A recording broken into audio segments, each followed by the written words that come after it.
Hello. Before we start drawing the sequence diagram for any real applications like BookMyShow and an ATM or anything, you must know the cold notations of sequence diagram, not a roughly thorough known, just a cold notation of it.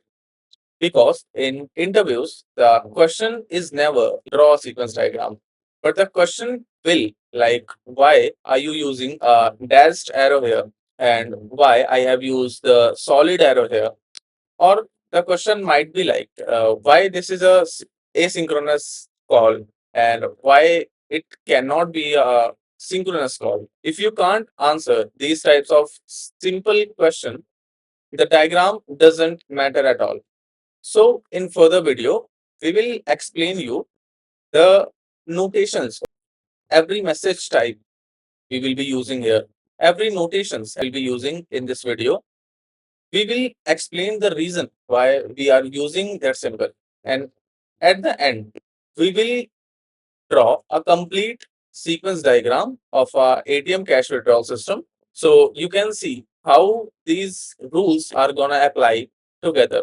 So starting with a question, what the real sequence diagram is, why we will be using it. So we have known the class diagram and now we are on the sequence diagram.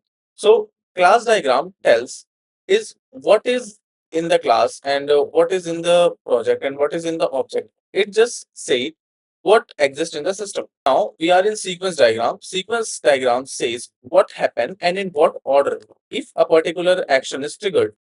So it just say what happened in what order.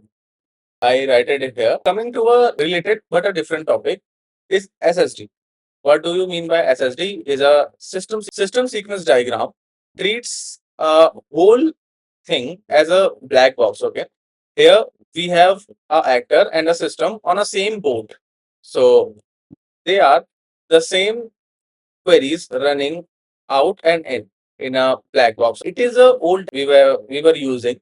Now we move to the sequence diagram. In sequence diagram, we just open that black box and open in a way we will see different lifelines. As in SSD, we have only a single lifeline there, but in SD, we have different type of objects and different lifeline there. Now in different lifelines, we have different objects. The user will decide that the system's sequence diagram will be shallow diagram or a detailed diagram, because in the shallow diagram we have few number of objects and in detailed diagram we have many number of objects as you need. Now I have written the text for your reference and I got a image on internet as it is a very goodly created image as of SD subsystem level sequence diagram. This is a system level and this is subsystem level. System level, we have just an actor and a machine. They are each talking. And in subsystem level, there are various objects as per our need and as per our detailing. So now, in the core building block, we first take the actor. The actor is the person doing the things. Every participant, whether it is a human actor or a software object or a class, it's drawn as a box at the top of the diagram. So it will be drawn as a box or at the top of the diagram, as you can see in the figure. If it is a human, draw actor stick figure. What do you know? What do you mean by actor stick figure? It is this: the actor stick figure or a plain box labeled with the role and the custom. If it's a software object, draw a rectangle labeled object and a class, object and a class name, object issue class name, or just the class name if there is only one instance that matter. So the ATM system here we have only one instance that matters. That's why we have not used the object name here, just the class name. Now the next thing is line. What is lifeline? Lifeline is a vertical dashed line drops down from the bottom of each object. This is a lifeline that shown in the figure that ATM system have the dashed line and this is the part where it is active. So next the question is arise, Why dash, not solid? Because the dash line represents the passive existence. That line represents the passive existence, which means the object is alive or just available, but not necessarily doing anything at that moment. It's a timeline, not an action. The action part is represented by a rectangle at that figure. So time flows from top to bottom along with the line. Now, next is activation bar, which is the focus of control. As in a passive lifeline, where the object is evoked or performing some action or processing a method or doing some work, you draw a narrow solid rectangle on the top of lifeline, starting at the moment it receives a call and ending when it finishes and return control. As you can see in the figure, the ATM system we have called some method is calling and the activation bar is started. Now some work is performed by that ATM system, by that lifeline. And when there is a return message, the lifeline will end. The activation bar will end. Why does it matter? Why should you draw it precisely? Because it visually answers that who is doing work right now at any point of time. Why it is necessary? Because it says nested activation bar show that an object called another object while it is still busy. This removes the problem as if there is a object which is calling another object, but that object is being active by another object. So it is still busy and you are calling from another object. So it is bad. So next is an activation bar that never closes is a diagram bug.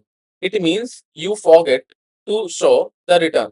And the final rule is every solid call arrow that lands on a lifeline should start an activation bar, and every return arrow leaving that lifeline should end it. Means whenever we enter any object, we should start the activation bar, and whenever there is a return line, we just end the activation bar.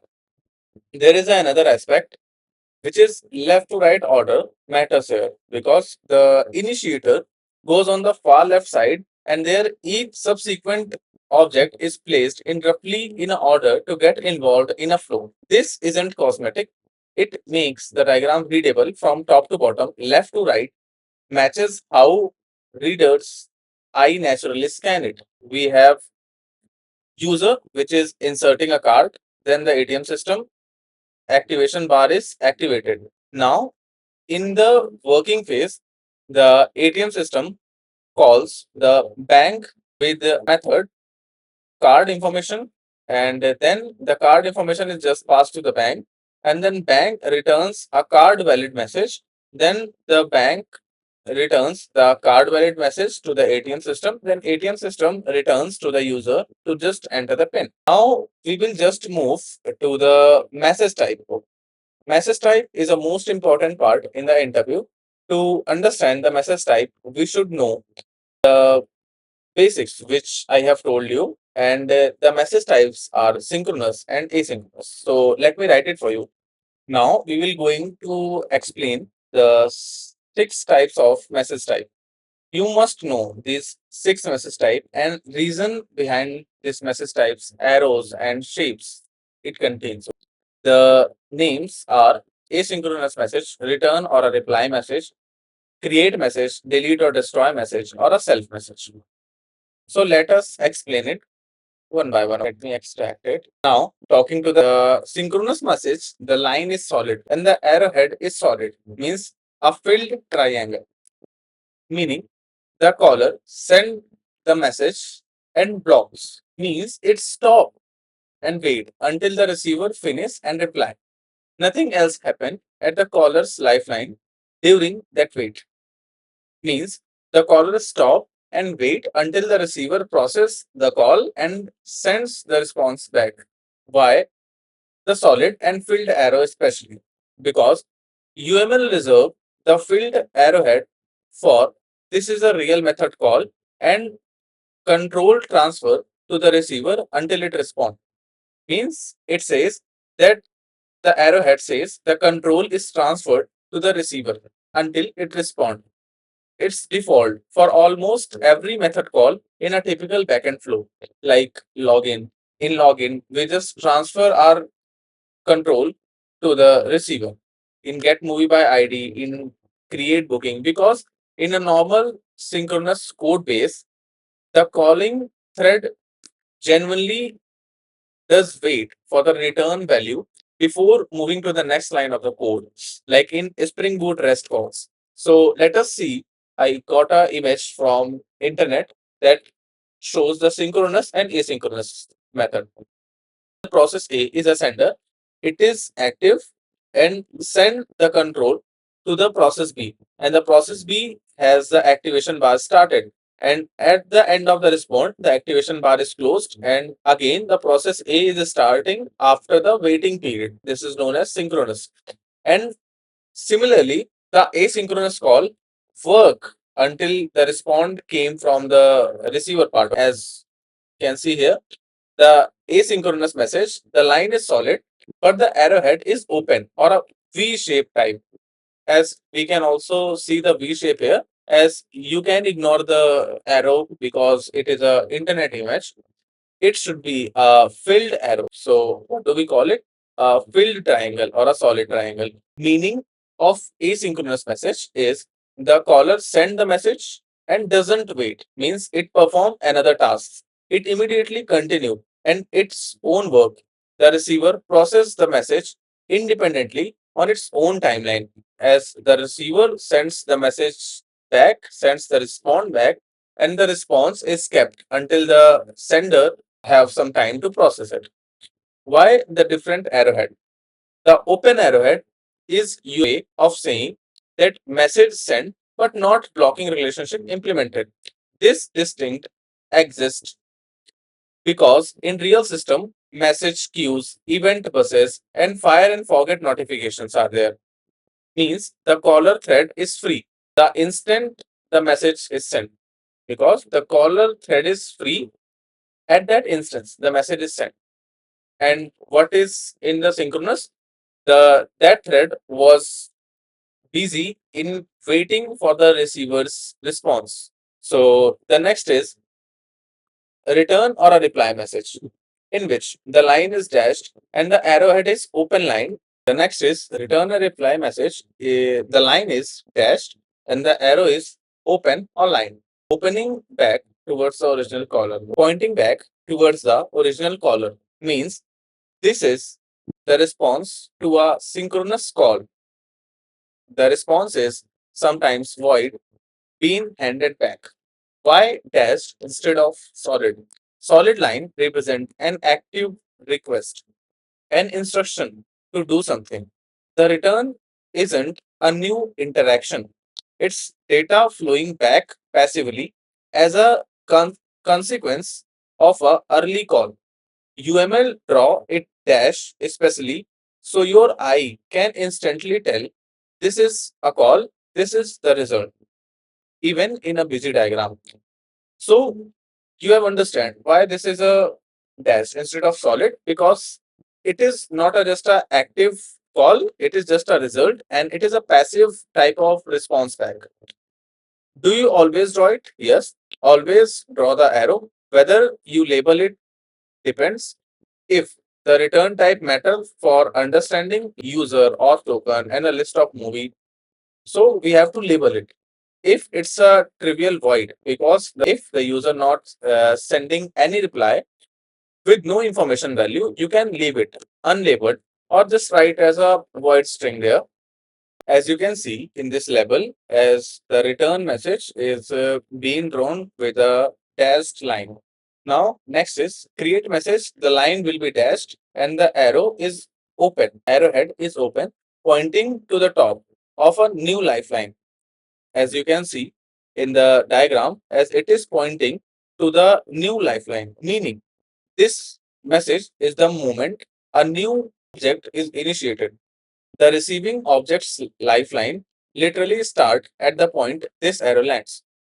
It does not exist before that moment, as the arrow is not existing. The object is not existed before that moment, but for this moment, the object is created. So we have drawn here the dash line to initialize this object from now onwards. Why dash here? When it's clearly a command, not a return. So the question says as why we are having a dash here, because in previous topic we discussed that dash command is for inactive or passive kind of thing, but here it is a command, so it is active. So why we used dash here? Because UML treat create as its own distinct stereotype, like a create in, and by convention it's drawn dash to visually separate two things, like this is bring something in existence from this is a regular ongoing method call between two already existing objects. As two existing objects call is by a solid line, but the UML wants to separate it from just two usual call between the objects. So it uses a conventional dash line here.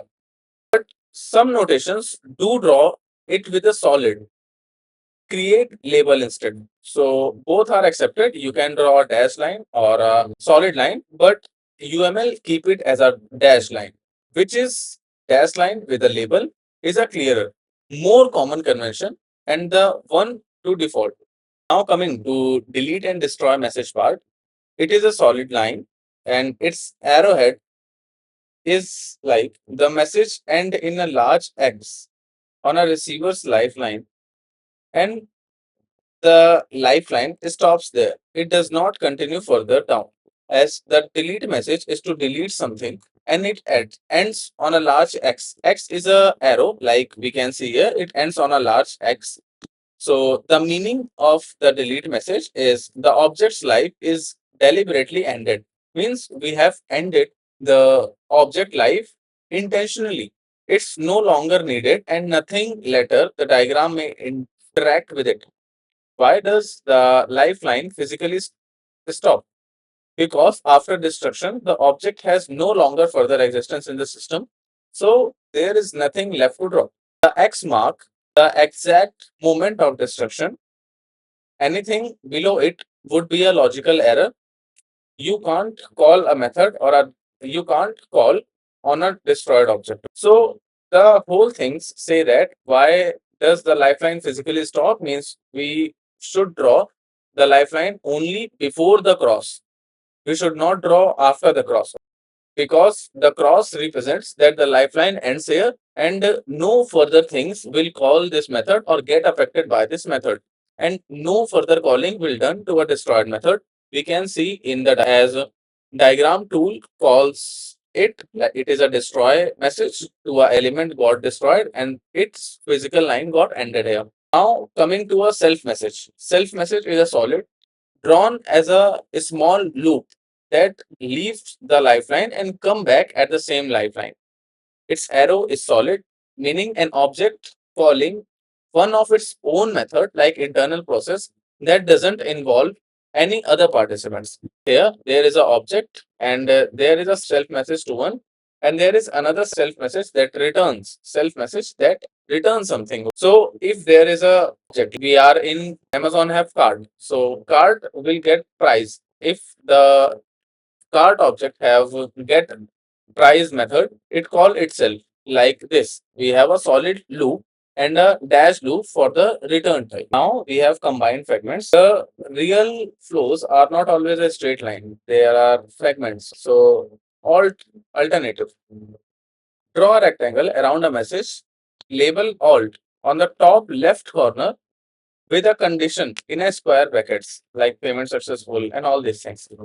If there is a second possible path, split the box with a horizontal dash line and label the second section with its own condition like payment failure. This is else equivalent, if else kind of things. So this is proper alt behavior.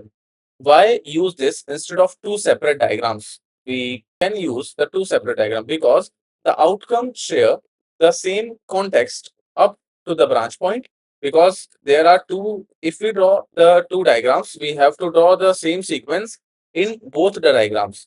So we have use the alt because the part uses the context of upper branch points.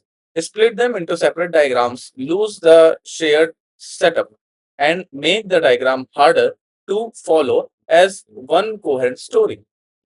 Alt keeps the full decision visible in one place. Let us see in the diagram. Diagram shows that a customer insert a card. The ATM responded as prompt for the PIN to enter the PIN. The customer enters the PIN and the ATM make a method call to the bank to validate the PIN. So now the bank respond the PIN validate as their alt is if the PIN is invalid.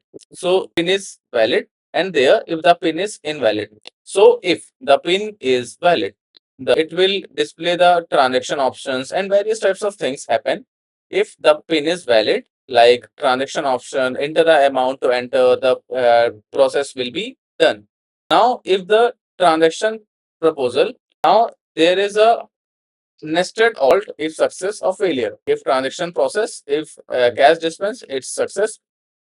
And if transaction failure, there is a display error message. Now the invalid part of parent alt as if the pin is invalid.